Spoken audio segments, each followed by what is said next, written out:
Right, on to the meat of this first section. What is ethics? This module is going to give you more questions than answers. It's also not going to tell you how to be an ethical practitioner. Because, as we shall explore, ethics are not rules. Ethics are not formulae on how to be a good person. We can create codes of conduct, laws, guidelines, and constitutions, but none of these encapsulate the open-endedness of, or the dilemmas inherent in, the practice of ethics, or being ethical. Ethics is at its heart about making judgments about the best course of action to take in a situation. It must therefore involve an idea of what is good, or at least better, and hence it is normative.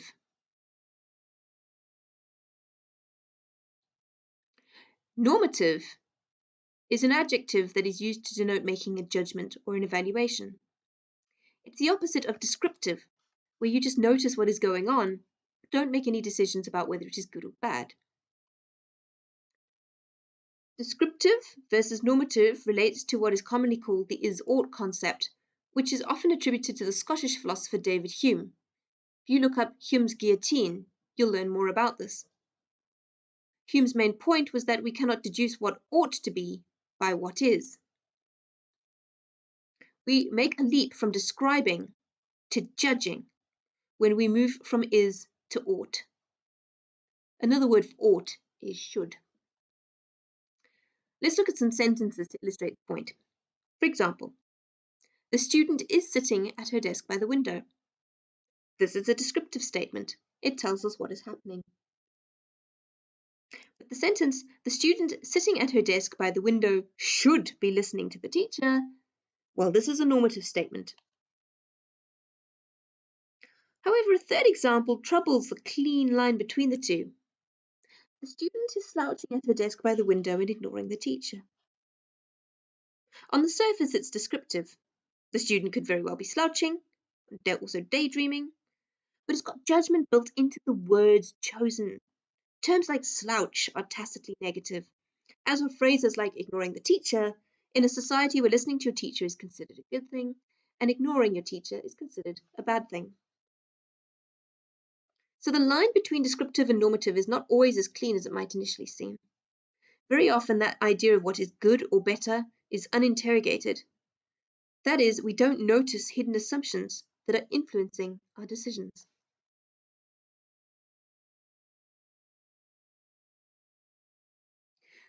The existentialist French philosopher Jean-Paul Sartre said, "We cannot choose that which we do not believe to be better."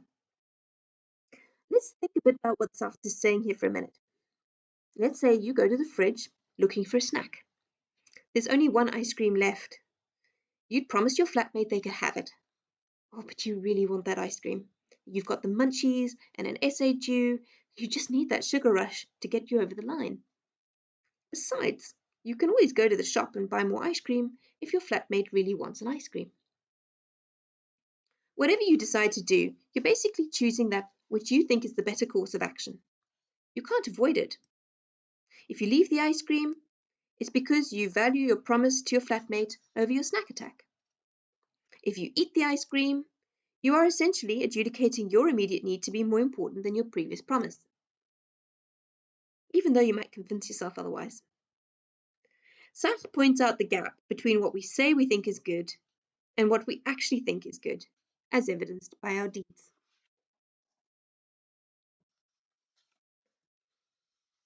What this does mean is that we can actually tell a lot about our own values, beliefs, and ethics by noticing our actions. Aristotle described this when he talked about ethics as a practice.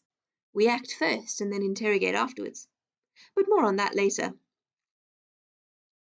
The point is, we make normative judgments all the time, sometimes with the words we use, sometimes in contravention of what we think we believe. Woven through all these ideas, the girl at the window, the ice cream and your flatmate, are threads about what is better and what is not. And it's these threads that make up the fabric of ethics. And if you've stopped to think about ethics for a moment, you'll realize that where people get their ideas of what is good and right come from some very different places. This is where we get into some meta-ethics. thinking about the assumptions and ideals underpinning certain framings of ethics and morality. Broadly framed, there are three loose groups about where our ideas about goodness come from. One is theistic in origin, postulating a deity or deities as the origins of goodness. Another is a rationalist approach, arguing that what is good can be arrived at through the use of reason. The third is a socially contingent position, which holds that our ideas about what is good is dependent on the time and place in which we live. That is, goodness is a social consensus more than a fixed fact. Most people, however, would straddle some of these positions, or even at times resort to different rationales about why they believe one course of action is good and another one not. The famous moral philosophers are no exception. Immanuel Kant, for example, would rely on both rationality and a deity to outline his categorical imperatives, which are just a fancy term for non-negotiable principles of goodness. Hobbes's idea of a social contract was both socially contingent but also rational. And as we mentioned in the previous discussion, you might think you're a rationalist, but actually, when you analyze your own actions or dig deeply, you realize you're more on the social convention side of things than you thought. Or perhaps you have some fixed ideas of what is good that you just can't abandon. I really recommend at least the first video of this crash course in ethics. It's about 10 minutes long, but unfortunately not 0 rated. Do you see what I did there? You see, I think I'm ethically obliged to warn you when a link I offer you will consume your data. We're going to talk more about that in education ethics in the pandemic later.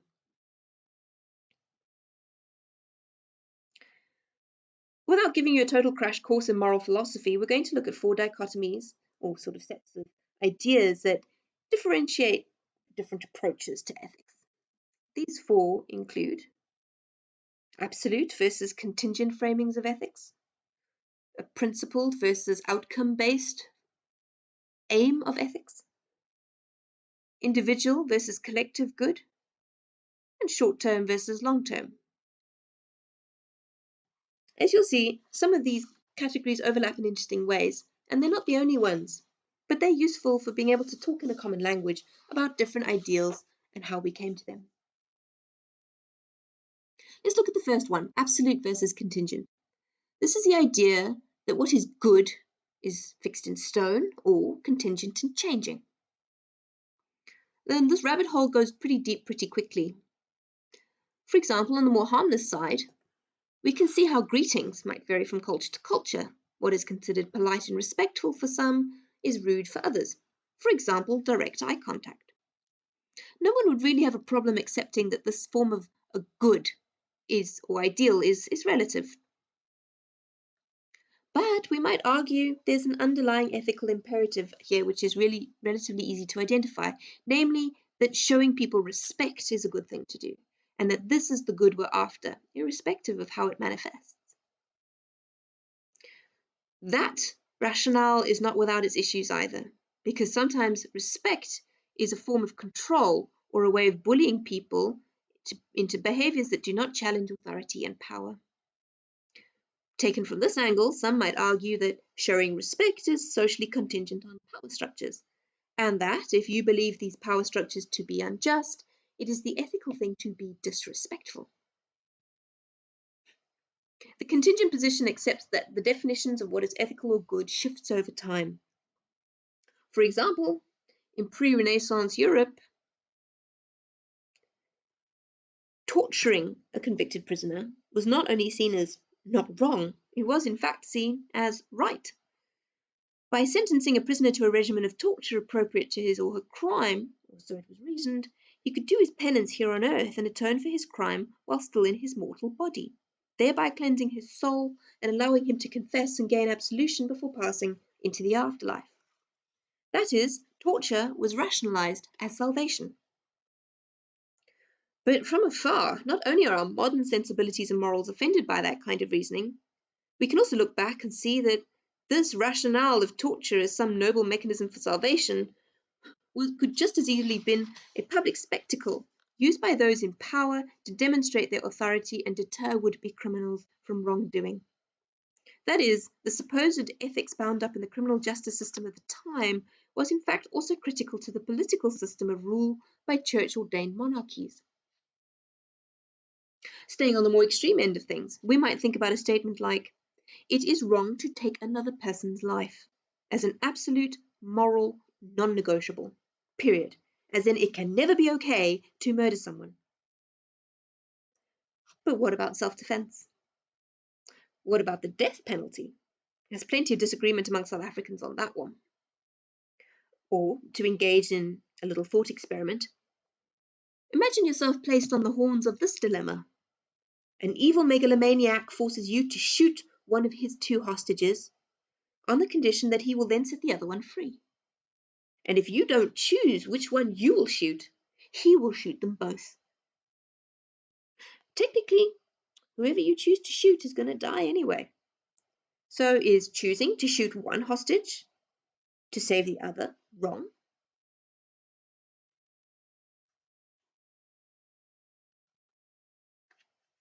This leads us to the second set of categories, which is principle versus outcome.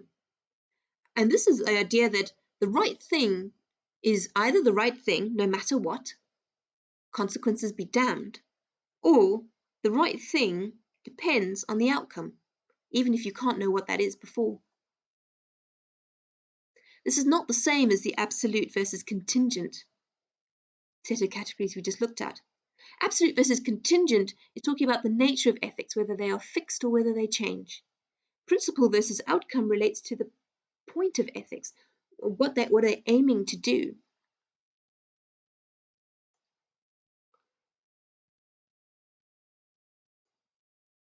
Let's have a look at a debate about torture to try and tease out the differences between these two. In the vertical axis, we have principle-based ethics versus outcome-based ethics. And along the top horizontal axis, we have absolute fixed ideals of good versus contingent ideals of good. An absolute principle-based view of torture could include the following 2 positions.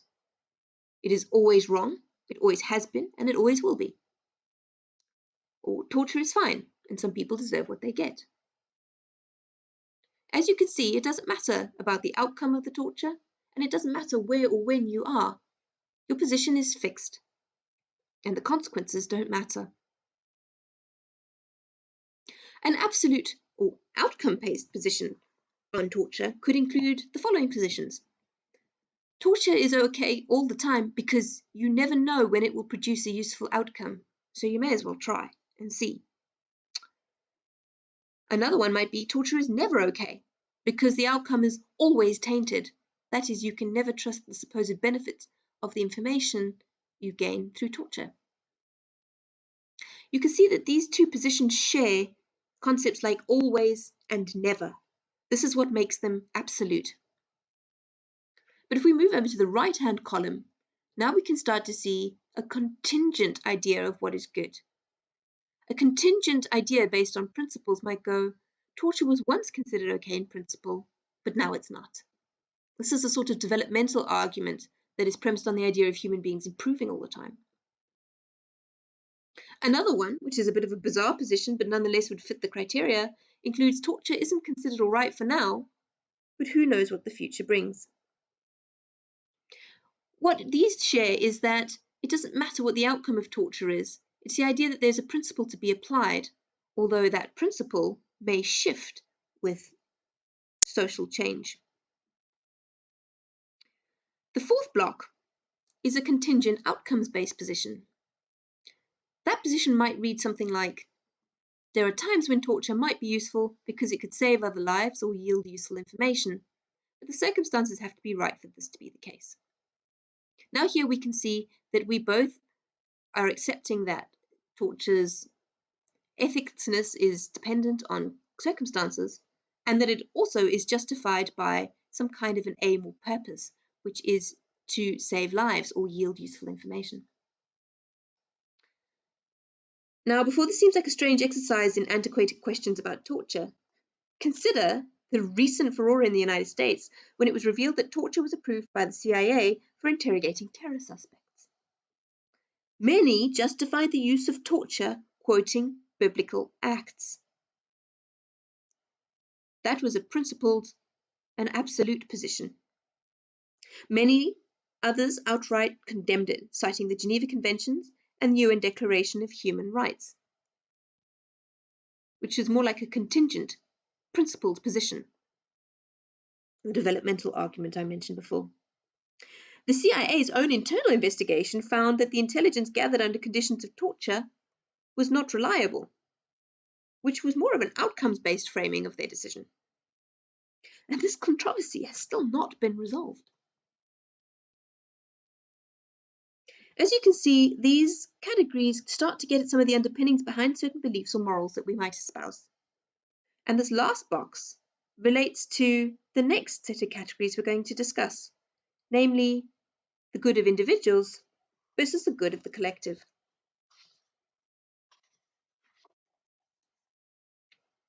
What is good for individuals might not be good for the group. It's another dualism we're very familiar with in the South African case. The moral philosophers John Locke and John Stuart Mill were pretty interested in this sort of question, particularly regarding how the limits of individuals' freedom bumped up against the interests of the broader community. For example, as an individual, I might think that my unadulterated freedom is an inalienable right, and that it's a good thing that cannot be questioned, my freedom.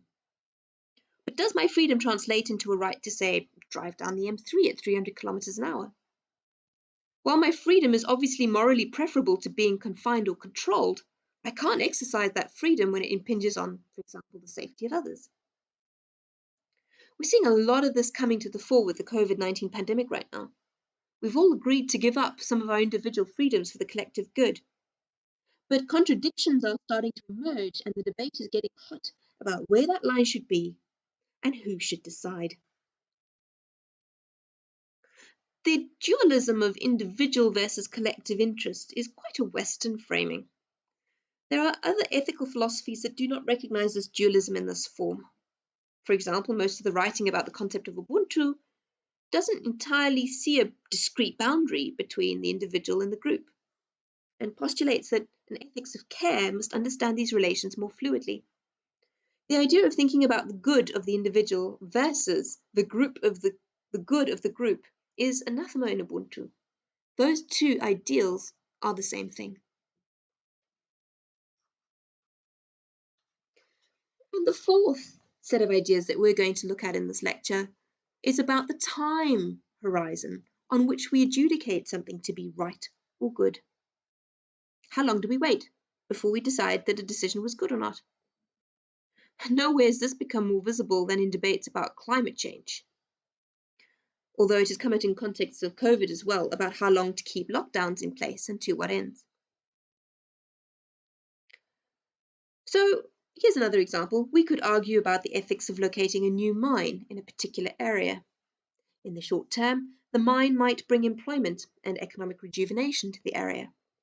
But mining tends not to be profitable if the full costs of cleanup are borne by the company. So in the long term, environmental degradation may affect future generations who bear the cost of the progress reaped in the short term.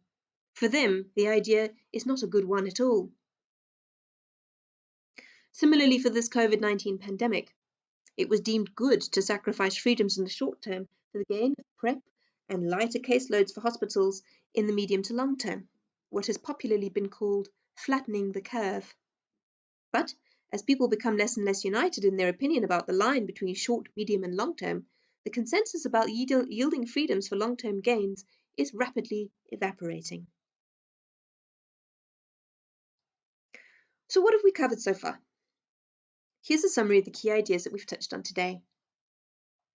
Ethics is related to what we deem to be good or better, and how we choose more morally appropriate ways to act in the world.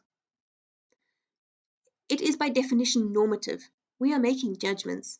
Sometimes we're making judgments without even noticing. Who we are often affects how we formulate our ethics.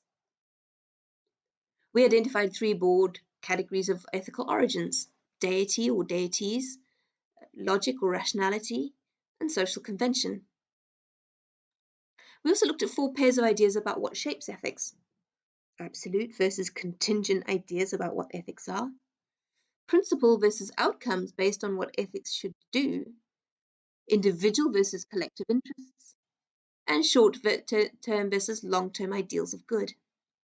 And we saw that these can crash up against each other in interesting ways. Before you do the next section, I'd like you to please jump onto the ruler page and go look under the quizzes. Provide your understanding of the following 3 ideas, if you haven't done so already. Society, politics, and justice. These are in preparation for section 2, which is ethics and society. I recommend the following resources as supplementary to the discussion I've given you here in this presentation.